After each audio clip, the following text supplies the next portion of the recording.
Bonjour, je m'appelle Anfissa et je suis formatrice et thérapeute en soins holistiques, en présentiel à Gradignan près de Bordeaux et à distance. Je suis aussi l'autrice d'une formation en ligne Comment créer son bracelet chemin de vie. Dans ce podcast, moi-même et d'autres thérapeutes que j'invite, partageons notre expérience, nos difficultés et nos victoires que nous rencontrons au quotidien dans nos métiers.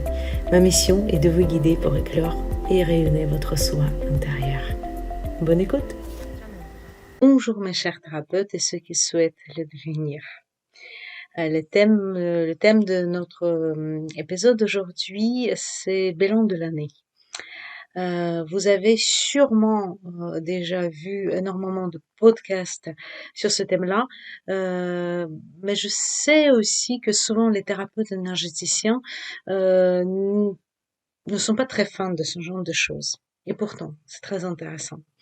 Aujourd'hui, je vais vous partager mon bilan de l'année parce que je sais que c'est assez intéressant. Personnellement, j'adore de voir les bilans, l'écouter, bilans des autres entrepreneurs et surtout, j'ai jamais entendu encore, peut-être ça existe, je ne dis pas le contraire, mais moi j'ai pas tombé dessus, le bilan de l'année d'une thérapeute ou d'une formatrice dans mon domaine. Personnellement, j'adore faire le bilan parce que cela permet de se concentrer sur son activité, son état, se comprendre, prendre du recul. J'ai pris vraiment le temps avant d'enregistrer cet épisode car chaque année, je change légèrement le processus pour tester de nouvelles choses que j'ai apprises durant cette année. Il y a toujours des bases qui restent. Tout d'abord, à quoi c'est important de faire un bilan pro-perso. Comprendre ce qui fonctionne et ce qui ne fonctionne pas. Se rendre compte si vous êtes toujours aligné avec tous les aspects de votre activité ou pas. Mettre peut-être des changements en place ou pas. Mettre peut-être des changements en place si nécessaire. Avoir une vision de ce que vous voulez vraiment faire et quel message à passer. Prendre le temps pour vous et votre activité. Prendre tout simplement du recul. Très souvent, notre activité, c'est nous. Et nous sommes tellement occupés qu'on ne prend pas le temps pour s'extérioriser et de le voir avec un regard neutre. Nous avons une multitude d'informations sur le bilan pro et très peu ou pas du tout sur notre vie personnelle. Et pourtant, si vous rappelez bien l'épisode précédent, ou si vous l'avez pas écouté, je vous invite à l'écouter. Sur la carte de visualisation selon Feng Shui, nous avons 9 aspects de notre vie. Ils sont tous aussi importants que le travail, la carrière ou la zone de réussite. Première partie de ce bilan, c'est l'analyse personnelle. Comment je me sens et comment je me suis sentie tout au long de l'année. Et on reprend notre roue, ou plutôt, vous savez, notre octogone, famille, créativité, et ainsi de suite. Je vais quand même mettre cet octogone dans les notes de ce podcast, la partie du blog de mon site. Mais n'hésitez pas quand même d'écouter ou au moins de lire les notes du podcast précédent. Donc, point positif à noter. Qu'est-ce que je souhaite éliminer? Qu'est-ce que je souhaite arrêter? Ici, nous sommes juste en phase de réflexion. Mais c'est important de noter. Il y a des zones où les changements sont nécessaires et d'autres pas du tout. Quand vous arrivez jusqu'à la zone des finances, il faut prendre votre livre de recettes et faire un calcul annuel, tout en espérant que vous faites cela déjà mensuellement, car c'est une obligation, vous savez. En quoi c'est important? Les chiffres ne mentent jamais. Combien de fois j'ai l'impression d'avoir un mois pas terrible financièrement et finalement c'était très bien et à l'inverse. J'entends beaucoup de thérapeutes dire je ne travaille pas pour l'argent. Et juste à côté, ils ont un job alimentaire. Est-ce que ce n'est pas plus logique de vivre de son activité? Pour savoir si c'est possible ou pas, il faut bien voir les chiffres d'affaires, mais également déduire vos dépenses pour savoir ce qu'il vous reste au final. Lors des accompagnements des thérapeutes, j'aborde bien voir les chiffres d'affaires, mais également déduire vos dépenses pour savoir ce qu'il vous reste au final. Lors des accompagnements des thérapeutes, j'aborde un sujet de faisabilité et rentabilité de l'entreprise. Ce n'est pas du tout la même chose. Et si pour les débutants, faisabilité est suffisant, au bout de quelques mois, il faut absolument parler de rentabilité de votre entreprise, tout simplement. Je vous rappelle que vous avez créé une entreprise. Ce n'est pas une association à but non lucratif. Donc, même si j'insiste que toutes les sphères de votre vie sont importantes, celui-ci aussi. Et c'est vraiment, ça va de soi pour d'autres métiers, mais pour le nôtre, je sais pas pourquoi, pour beaucoup de personnes, c'est une sorte de frein et c'est très dommage. Vraiment dommage parce que vous pouvez vraiment être beaucoup plus productive, beaucoup plus efficace si vous avez qu'un seul travail qui vous apporte et la réussite financière pour arriver à vos besoins tout simplement, et en même temps vous n'avez pas avoir un autre travail que vous n'aimez pas et que vous allez contre cœur ou juste parce qu'il faut payer les factures et ainsi de suite. C'est dans presque tous les épisodes, j'insiste sur cette partie-là. Micro-entrepreneur ou auto-entrepreneur, à l'ancienne, c'est un chef d'entreprise, même si c'est un thérapeute holistique énergétique. Plus vous êtes épanoui dans votre métier, plus vous êtes efficace avec vos clients ou vos patients pour ceux qui ont formation médicale. Vous avez quand même des factures à payer et vous devez vous nourrir et vous vêtir au minimum. Alors, cette partie vous concerne aussi. Alors, j'arrête. Maintenant, revenons à notre sujet. Une fois cette analyse effectuée, on continue et aujourd'hui, je vous propose un exemple de mon bilan perso-professionnel, car c'est un sujet qui intéresse beaucoup et personnellement, j'aime regarder les coulisses d'autres professionnels, comme je vous ai dit déjà, parce que cela motive et donne des idées. Tout d'abord, j'ai fait mon analyse. Cette année est une année de changement. J'ai drastiquement diminué mon temps en cabinet au profit d'autres projets et j'en suis ravie et fière. Il y avait deux choses qui s'écoulaient de cela. Premièrement, les frais de location, parce que en effet, j'ai loué mon cabinet pour mi-temps et plus j'ai loué les salles de formation. Et moi, au final, au cabinet, je n'étais pas très souvent, on va dire ça comme ça. Donc ce qui s'est passé, que j'ai loué un peu mon cabinet à mi-temps pour rien, et en même temps je pouvais tout simplement regrouper. Pourquoi je voulais pas un cabinet? Pour deux raisons. Premièrement, pour les formations non individuelles. Ça me permettait d'avoir déjà un cabinet sans le louer de plus. Deuxième chose, c'est très banal. J'ai voulu garder mon déco. Et dans le centre où je travaille, la personne qui reste plus de temps, c'est elle qui choisit. Pour moi, c'était très important parce que assez souvent, je suis assez compliquée, donc assez souvent, je n'aime pas. Il y a quelque chose qui va pas. En même temps, je me suis dit que c'est pas grave, il faut lâcher au bout d'un moment. Il faut lâcher prise sur ça et après avoir fait le bilan, mais ça c'était plutôt la décision qui était prise pendant mon bilan mi-année en mois de juin-juillet, je me suis dit, je me suis donné bien sûr le temps, je me suis dit que connaître parce que j'ai pas eu du tout la même impression que c'est beaucoup plus intéressant de diminuer le temps de cabinet et continuer à louer les salles de plus. Autre chose, j'ai arrêté complètement les massages et j'ai gardé qu'un seul type de soin, c'est libération psycho-corpo-émotionnelle. C'est un mélange de PNL et des soins énergétiques, parce que je suis complètement alignée avec. Tout sincèrement, j'étais prête à avoir une baisse des chiffres d'affaires quand les formations et les autres projets ont malheureusement des périodes creuses beaucoup plus importantes que les soins. On en discutera l'année prochaine quand j'aurai plus de recul tout simplement, ou au moins cet été. J'ai fait un bilan mi-année, juin et juillet, et l'autre, je fais toujours au mois de décembre. Il y a ceux qui le font au mois de décembre et ceux qui le font Il y a ceux qui le font au mois de décembre et ceux qui le font au mois de janvier. Il y a aussi une période très intéressante, après ça dépend aussi de votre date de naissance, c'est le faire à la veille. Quand je dis à la veille, ça peut être quelques jours, quelques semaines de votre anniversaire. C'est comme une autre année pour vous qui commence. Lors de mon analyse, en juin, j'ai compris que je ne suis pas alignée avec certaines prestations que je propose et coûte que coûte, il faudrait que je les arrête progressivement.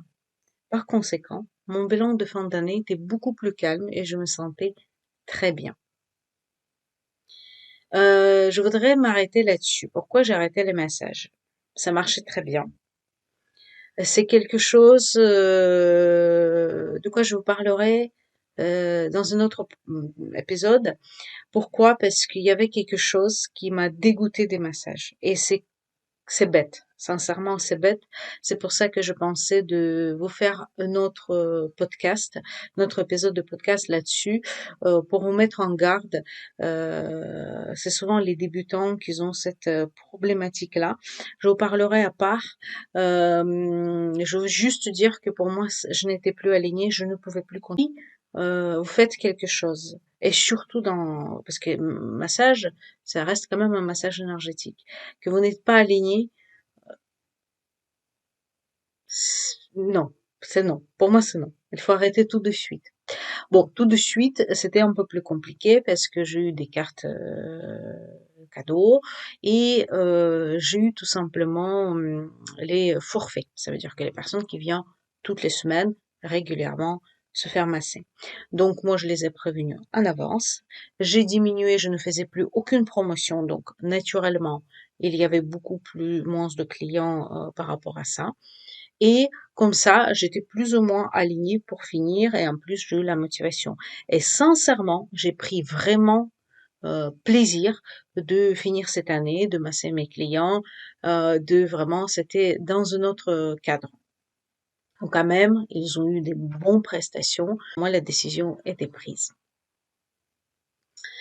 Euh, Cette année, il y avait juste un point négatif. Je me suis sentie fatiguée et trop sollicitée en novembre-décembre. Il y avait deux causes. À cela, premièrement, les énergies générales n'étaient pas faciles et c'est pour tout le monde. Et moi, j'ai fait en sorte de questionnaire et sur les réseaux sociaux et parmi mes élèves et parmi mes collègues tout simplement, on était tous presque tous dans le même état. C'est pour ça que ça jouait énormément. Mais après, c'était à moi aussi de fixer mes horaires, d'occuper mon téléphone. Tout simplement, mon organisation n'était pas bonne. Mais vous savez, quand on est passionné, je suis toujours de tenter de répondre, tout ça. Vous voyez, par exemple, cette année, moi, j'ai les groupes WhatsApp de mes élèves que j'adore animer, mais qui se trouvent sur WhatsApp. Et moi, c'est mon téléphone, en fait, je ne coupe pas tout le temps. Donc, ce que j'ai fait, j'ai coupé complètement les notifications de WhatsApp et c'est moi qui ai choisi le temps, et d'ailleurs les réseaux sociaux aussi, c'est moi qui ai choisi le temps quand j'y aille. Alors, lors de mon analyse, j'ai relevé ces choses-là et j'ai pris des mesures nécessaires. Jour de repos, temps de réponse mail message. Maintenant, les objectifs. Qu'est-ce que j'ai fait pour planifier mon année? Donc, j'ai analysé tous ces zones-là, j'ai analysé mes chiffres d'affaires que j'ai eu, et donc je vais vous parler un tout petit peu de ces parties-là. Mes objectifs, j'ai eu un objectif un peu de ces parties-là. Mes objectifs, j'ai eu un objectif financier que j'ai atteint à 40%. Et vu les changements, c'est tout à fait correct parce qu'il était très ambitieux. Objectif numéro 2, c'était formation en ligne et en présentiel. Elle était atteinte à 100% parce que je voulais mettre une formation en ligne, c'est fait. Et en présentiel, c'est fait. j'ai augmenté des formations et j'ai changé mon code EPE. Pour ceux qui sont déjà installés, vous savez que chaque activité. Objectif numéro 3, c'était The Projet. C'est un projet secret, on va dire. Il n'est pas attendu du tout, mais je n'ai pas pris le temps. J'ai essayé plusieurs fois, il me manquait catastrophiquement, on va dire, le temps. Et en plus, il me manquait encore des choses.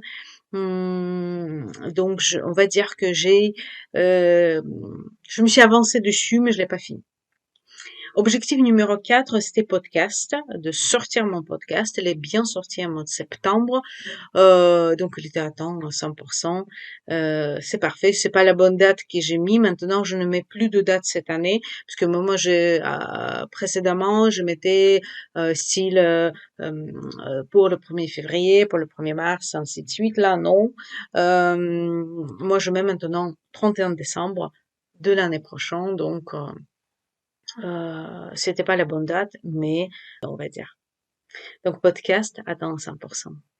Après, j'ai eu 2 objectifs personnels que je veux pas partager, mais qui étaient non à temps. C'était les objectifs non à temps parce que je n'ai rien mis en place pour les atteindre. J'étais tellement focus sur mon travail, sur mon activité, sur ces changements qui étaient nécessaires que sincèrement, je me suis pas du tout occupée. Hum, et c'est pas grave. Sincèrement, c'est pas grave, c'est rien de important vraiment. C'était important à mes yeux, mais il n'y avait pas d'urgence. Sincèrement, je suis très très très contente de cette année.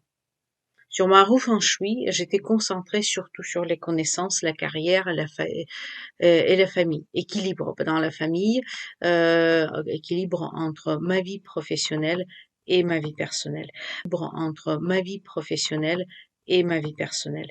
Parce que il y a beaucoup des entrepreneurs qui ont des problématiques, qu'il n'y a pas cet équilibre. Pour plusieurs, c'est à l'inverse de moi, ça veut dire qu'il y a beaucoup de temps qu'il passe avec son activité et très peu avec sa famille.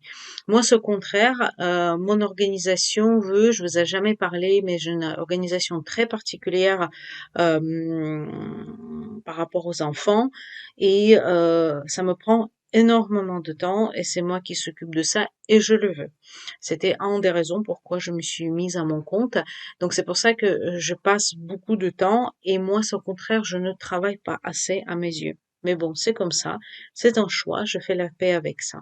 Donc cet équilibre pour moi était très important et maintenant, je pense le trouver.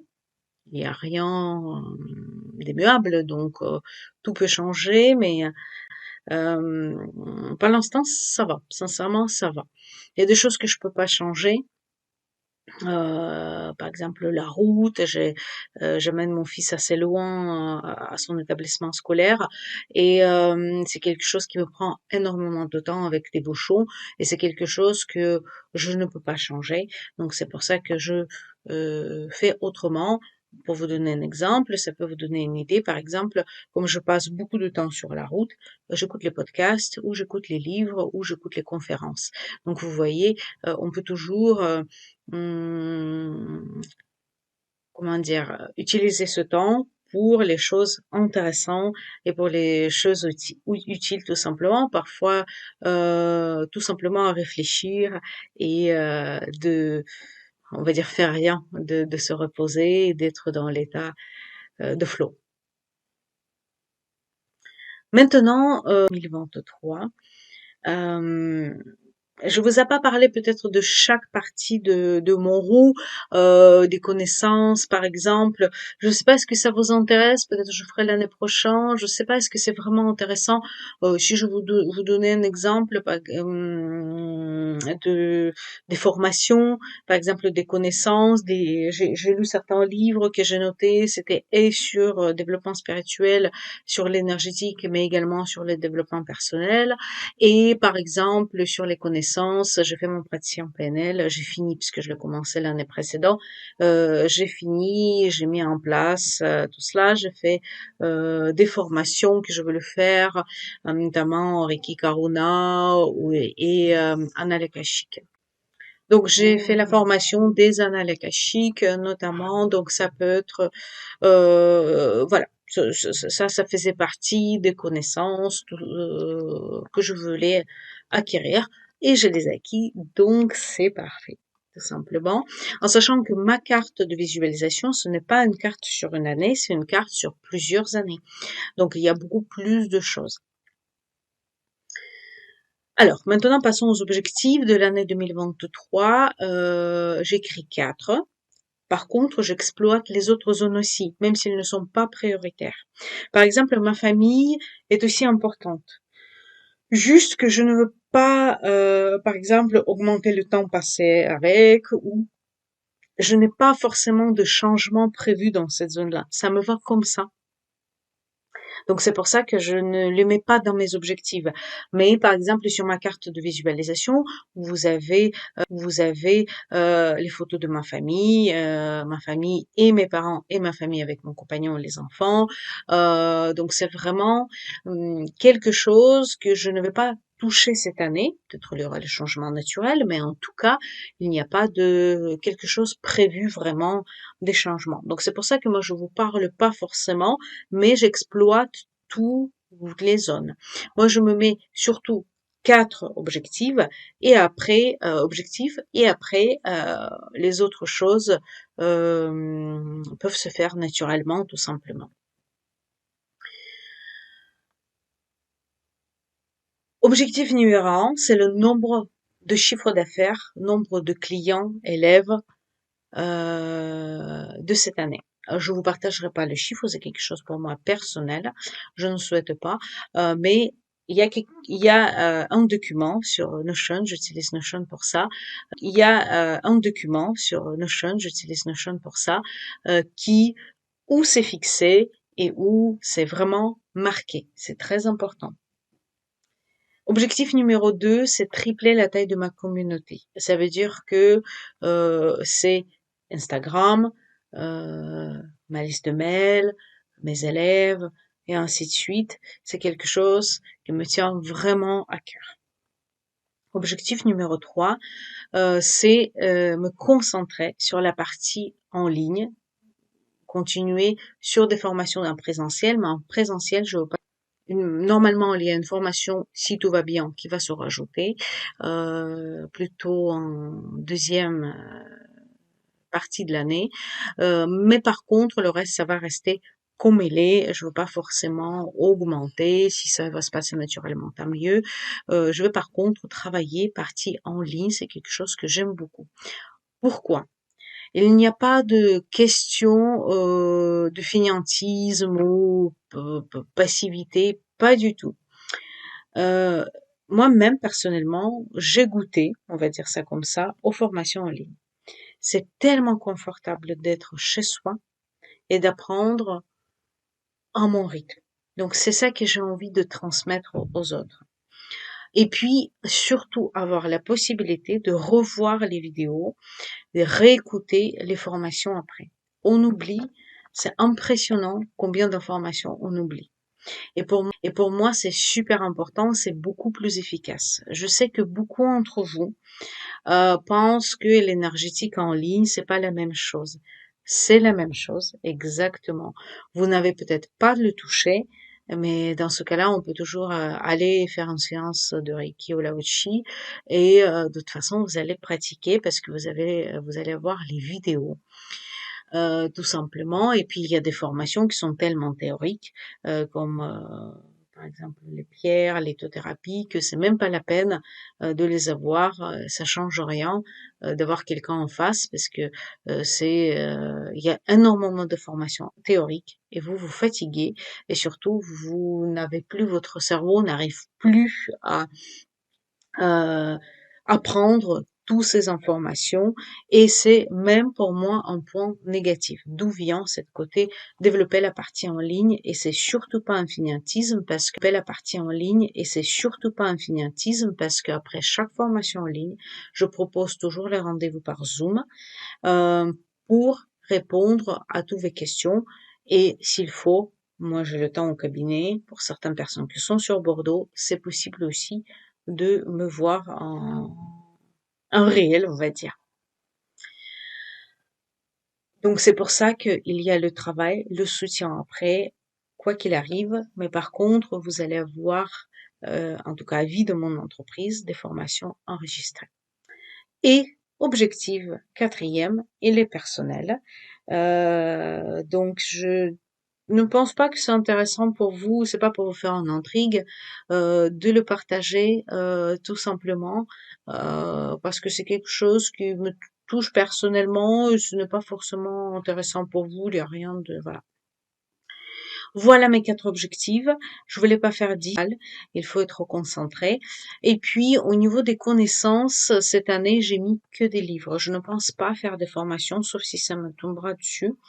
Je ne pense pas, ça sera plutôt les livres parce que je me suis beaucoup formée ces dernières années et j'ai envie vraiment de faire une pause. Et il y a une autre chose, j'ai envie quand même de finir mon maître praticien, mais les changements au niveau de CODEPE, ça me fait changer. J'appartenais à une chambre de métier et maintenant je vais appartenir tout simplement à URSSAF parce que je deviens libérale et je ne peux pas prendre en charge une formation, en tout cas par l'instant. Donc, si ça va être effectif, oui, effectivement, je vais continuer. Je veux faire maître praticien PNL. Ça, c'est un des objectifs. J'ai hésité aussi pour hypnose. Je ne sais pas. Sincèrement, par l'instant, ça restait un tout petit peu en suspens. En tout cas, il y aura les livres à lire, ça c'est sûr, mais que je partage plus ou moins dans les stories d'Instagram. Je veux pas les mettre ici la liste, voilà. Et puis la liste, elle est pas exhaustive parce que vous savez, tout au long d'année, on découvre des ouvrages et on change d'avis. Donc c'est pour ça que c'est pas la peine de se centrer là-dessus, tout simplement. Mais qui sait, tout peut arriver. Et peut-être je tomberai sur une formation qui peut être intéressante. Voilà. Donc, si je reprends notre roue, donc forcément, objectif numéro un, elle va concerner la zone de finance et la zone également de réussite de la gloire comme deuxième objectif. Et troisième, ça va être plutôt la carrière. En tout cas, c'est comme ça que je le vois. Et objectif personnel, c'est comme ça que je le vois. Et objectif personnel, il est au milieu de la carte. Et également, donc c'est la zone de bien-être. Et également créativité. Vous voyez, si je remets mes objectifs. La famille, je le touche pas. Amour, je le touche pas. Et les autres zones. Et les voyages, je n'ai pas planifié les voyages cette année. Je sais qu'est-ce que je veux, c'est plutôt, ça fait partie des vœux. D'ailleurs, un petit point, je parle souvent des vœux et des objectifs. Donc, je vous rappelle que objectif, c'est quelque chose qui contrôlable par vous, donc ça veut dire que ça dépend que de vous, sa réalisation. Par exemple, acheter une maison, je vous ai parlé déjà de ça dans les épisodes précédents, acheter une maison avec mon mari, ce n'est pas un objectif personnel, hein. Ce n'est pas un objectif, c'est un vœu. Objectif, c'est je présente ce projet à mon mari, il peut être d'accord ou pas d'accord. Euh, Par contre, un vœu, c'est quelque chose qui ne dépend pas forcément de moi, mais que je peux effectivement mettre en place. Pour vous donner un exemple aussi, j'ai eu un objectif l'année dernière d'avoir la nationalité et je ne pouvais pas le mettre parce que c'est pas moi qui m'accorde la nationalité. Donc, ce que j'ai mis dans mon objectif de l'année dernière, je fournis tous les papiers nécessaires à une instance qui s'occupe de mon dossier et c'est ce que je fais tout au long de cette année. C'est toujours en cours. Pour chaque objectif écrit, je note les moyens et le plan d'action par trimestre, par mois, par semaine, au fur et à mesure. Si vous devez retenir que cette phrase-là, je la répète, elle est très importante, c'est cette phrase-là, je la répète, elle est très importante, c'est celui-ci. Votre objectif, il n'est pas du tout, du tout, du tout viable s'il n'y a pas des actions derrière, concrètes. Je ne suis pas contre de la loi d'attraction. Attention, c'est très important. C'est pour ça qu'on utilise la visualisation et la carte de visualisation et ainsi de suite. Mais par contre, il faut quand même faire les mouvements pour s'approcher. Vous savez, il y a une anecdote, je l'ai entendu en France, en Russie, je l'ai entendu un peu partout, qu'il y a un monsieur qui prie, s'il te plaît, mon Dieu, fais de moi un millionnaire. S'il te plaît, s'il te plaît, s'il te plaît, de moi un millionnaire. Il répète ça, et à un bout de moment, il entend la voix et le Dieu qui lui dit, fils, lève-toi et va acheter un ticket de loterie. Donc vous voyez comme quoi, donc, si vous allez rester chez vous sans faire quoi que ce soit, c'est très compliqué de faire venir quelqu'un jusqu'à vous si vous êtes vraiment complètement fermé. C'est un peu, bien sûr, les extrêmes, bien entendu, vous pouvez avoir une proposition sans la chercher. Ça, c'est OK, mais il y a beaucoup plus de chances. Et vous savez, j'observe énormément de personnes et des personnes qui sont dans l'attente, sans faire quoi que ce soit. Ils avancent, mais 1000 fois plus lentement que d'autres. Après, il y a les coups du siècle, ça c'est sûr et certain. Il y a vraiment des opportunités, des chances, on va dire, des propositions qui sont très intéressantes. Mais si vous allez prendre le pourcentage de ces personnes-là, malheureusement, elle est minime.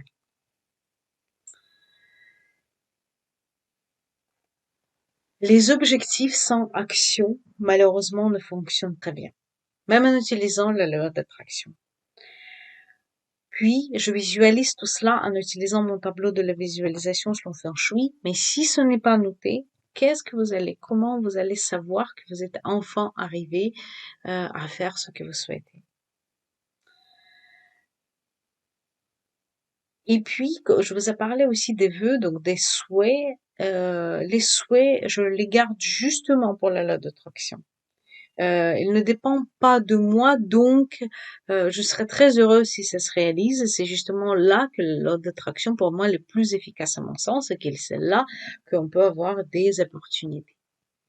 Alors, on va reprendre. D'abord, je fais mon analyse et les moyens pour arriver, tout simplement pour corriger cela. Ça veut dire, si je ne suis pas contente, si je ne suis plus alignée avec mon activité, qu'est-ce que je peux changer? Après, je note les objectifs, puis je effectue un plan d'action et les moyens pour y arriver. Je vous donne un exemple concret. Par exemple, pour augmenter mon audience, pour augmenter ma communauté, début d'année, j'ai engagé un community manager qui s'occupe de mes réseaux sociaux. Ça peut être également le podcast, par exemple, je vous parle que je parle et il y a des nouvelles personnes qui viennent m'écouter. Je vais parler de cette activité, par exemple, autour de moi. Je vais s'occuper de référencement naturel de mon site et ainsi de suite. Ce sont des moyens que je vais mettre en place. Quand je dis que je les mets par trimestre, je les planifie par trimestre. Après, je fais une sorte de carte de calendrier sans date où par mois, je mets à peu près le focus de moi, à peu près le focus de moi, mais ça peut changer durant l'année.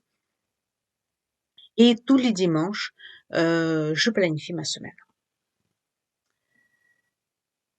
Après, je formule quand même mes souhaits. Qu'est-ce que je souhaiterais quand même? C'est quelque chose qui va pas dépendre de moi, mais je souhaiterais, par exemple, de c'est pas un exemple personnel, mais par exemple, j'ai une cliente qui souhaite rencontrer un amour, un amoureux, donc ça peut être un souhait parce que oui, elle peut mettre sur sa carte de visualisation, fixer, par exemple, s'inscrire sur un site de rencontre ou faire des sorties, ainsi de suite, mais ça ne dépend pas trop que d'elle.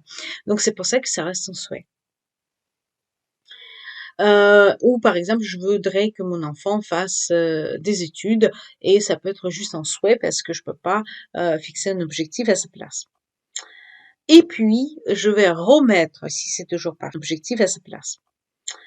Et puis, je vais remettre, si c'est toujours pas fait,